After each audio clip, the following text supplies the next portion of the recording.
যারা পুডিং বানাইতে ব্যর্থ হয়েছেন তাদের জন্য আজকের রেসিপি। রমজানে কিন্তু আমরা বিভিন্ন ধরনের ভাজা পোড়ার আইটেম রাখি, তো পাশাপাশি যদি এরকম একটা ডেজার্ট আইটেম থাকে তাহলে কেমন হয়। আসসালামু আলাইকুম এভরিওয়ান, সবাই কেমন আছেন? আশা করছি সবাই অনেক বেশি ভালো আছেন। তো আজকের আয়োজনে থাকছে ক্যারামেল ব্রেড পুডিং। আজ যারা পুডিং বানিয়ে নিতে ব্যর্থ হয়েছেন তারা অবশ্যই এভাবে একবার পুডিং বানিয়ে দেখবেন। একবার বানিয়ে নিলে আপনাদের বারবার বানিয়ে নিতে ইচ্ছা হবে, এতটাই সহজ। তো রমজান স্পেশাল সহজ সহজে মজাদার রেসিপিগুলি পেতে চ্যানেলটি সাবস্ক্রাইব করে সাথে থাকুন, আর ভিডিওতে একটি লাইক দিতে ভুলবেন না। আর অবশ্যই ভিডিও নিচে কমেন্ট বক্সে কমেন্ট করে জানাবেন রেসিপিটি কেমন হয়েছিল, আর পরিবার পরিজনদের মাঝে ভিডিওটি বেশি বেশি শেয়ার করে দেবেন। ভিউয়ার্স, আমি কিন্তু আজকের পুডিং ব্রেড দিয়ে তৈরি করে দেখাবো। তো তার জন্য এখানে স্লাইস ব্রেড নিয়েছি 4টি, আর এগুলিকে ছিঁড়ে নিচ্ছি, নিয়ে একটি ব্লেন্ডারের জারে আমি নিয়ে নিচ্ছি। আর যে কোনো ব্রেড দিয়ে কিন্তু আপনারা এই পুডিংটি বানিয়ে নিতে পারবেন। আর 4 পিস ব্রেডের জন্য কিন্তু 4টি ডিম অবশ্যই লাগবে। তো আমি 4 পিস ব্রেডের জন্য আমি 4টি ডিম ভেঙে এর সাথে অ্যাড করে দিলাম।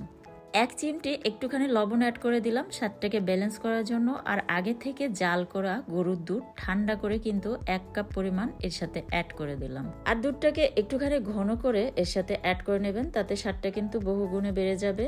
আর 1/4 কাপ পরিমাণ দিয়ে দিলাম চিনি। চিনির পরিমাণটা কিন্তু আপনাদের স্বাদের উপর বাড়িয়ে বা কমিয়ে অ্যাড করে নিতে পারেন।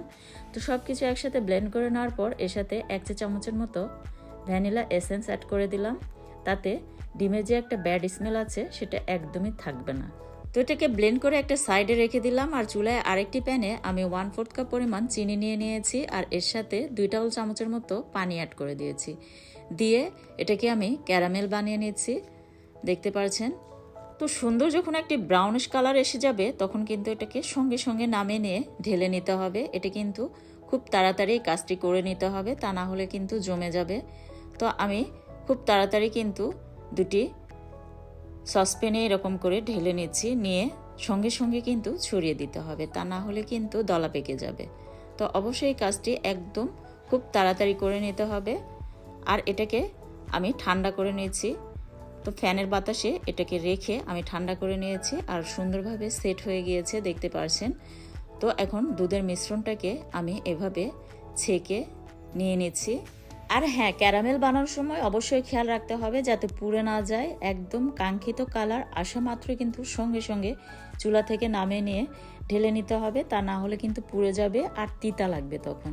তো এটাকে এখন জাল করার জন্য চুলে একটি প্যানে আমি পানি গরম করে নিয়েছি। আর পানিটা কিন্তু বেশি নেওয়া যাবে না, সসপ্যানের নিচ পর্যন্ত যাতে পানিটা থাকে সেভাবে পানিটা নিতে হবে।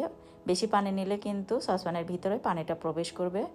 তো একটি কাপড় বসিয়ে তার উপর দিয়ে এটাকে 25 মিনিটের মতো কিন্তু জাল করে নিয়েছি। আর 25 মিনিটের মধ্যে কিন্তু আমার এটা হয়ে গিয়েছে, দেখতে পাচ্ছেন।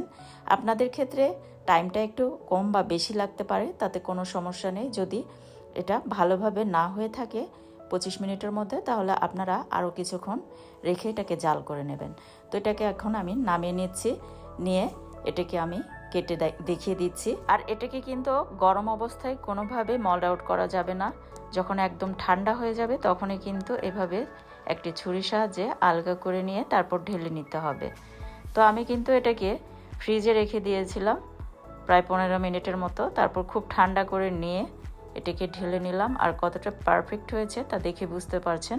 আর হ্যাঁ, আমি যে কাপড়টা বসিয়েছিলাম সেই কাপড়টা নতুন ছিল, আর গরম পানির কারণে কিন্তু কাপড় থেকে রং বেরিয়ে এসেছে। তো আপনারা চেষ্টা করবেন যে কোনো সাদা কাপড় বিছিয়ে এভাবে বানিয়ে নেওয়ার।